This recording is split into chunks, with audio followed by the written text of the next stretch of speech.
से ही इन्होंने अनाउंसमेंट करनी शुरू कर दी थी। 31 मार्च से हम जो है पुरानी गाड़ियों को बैन करेंगे और ईंधन नहीं देंगे पेट्रोल पंप पे। फिर उन्होंने उसकी मियाद बढ़ा के 30 जून पे ले आए।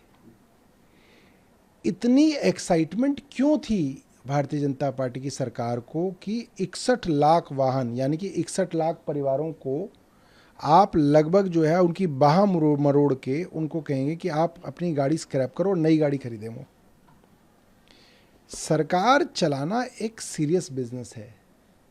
इसको आप एक फुलेरा की पंचायत की तरह नहीं चला सकते हैं कि जब जो मन आ रहा है आप वो कर रहे हैं।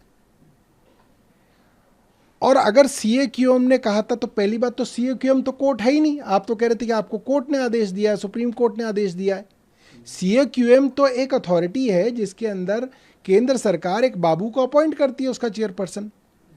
अगर CAQM ने आपको आदेश दिया तो सिर्फ आपको तो नहीं दिया, यूपी को भी दिया था, हरियाणा को भी दिया था। उन्होंने तो इंप्लीमेंट नहीं किया, आपने क्यों किया? और अगर आपने इंप्लीमेंट कर दिया था, आप कह रहे थे हमारे पास और कोई चारा नहीं है, तो अब आपने वापस क्यों ले लिया? इसका मतलब आपके पास ये ऑप्शन था।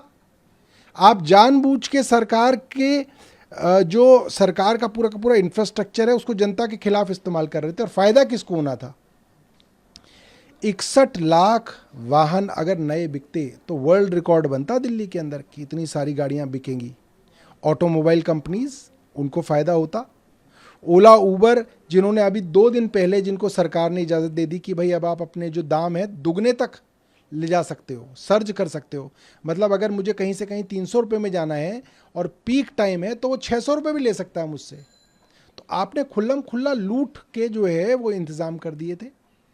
तो मैं दिल्ली की जनता को बहुत बधाई दूंगा और ख़ास तौर पे भारतीय जनता पार्टी का समर्थक middle class, upper middle class के लोगों ने ट्विटर पे, एक्स पे, फेसबुक पे, इंस्टाग्राम पे इस तुगलकी फरमान की आलोचना की और खूब आलोचना की। हम लोगों ने प्रेस वार्ता करी 2 बार और इस कारण जो है इस फैसले को वापस लेना पड़ा।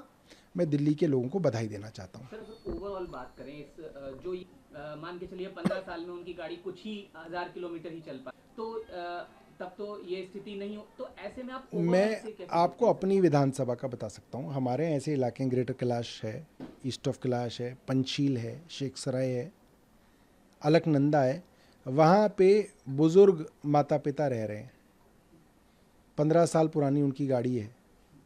वो हफ्ते में 2 बार गाड़ी निकालता है, सिर्फ मार्केट तक जाए गए, कभी थोड़ी सब्जी खरीद ली, फल खरीद ली, वापस आ गए। पूरे महीने में आप देखोगे तो उनकी गाड़ी 20 किलोमीटर नहीं चलती। अब आप कह रहे हो कि भाई अब आप इस रिटायरमेंट की एज में अपनी गाड़ी बेच के नई गाड़ी खरीदो। वो कहाँ से लाएगा पैसे? और उसकी गाड़ी बिल्कुल फिट है, वो पोल्यूशन दिखाता है, उसको कंट्रोल करके रखता है, मेंटेनेंस कराता है, ध्यान रखता है। वो अपनी गाड़ी क्यों बेचे?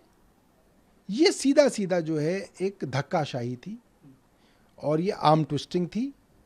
और ऐसा लगता है सरकार एक जल्दबाजी में है। किस चीज़ की जल्दबाजी है मुझे नहीं समझ में आता, मगर ये एक जल्दबाजी के अंदर एक सरकार चलाने की कोशिश कर रहे हैं और मुझे लगता है सरकार 5 साल पूरे नहीं करेगी।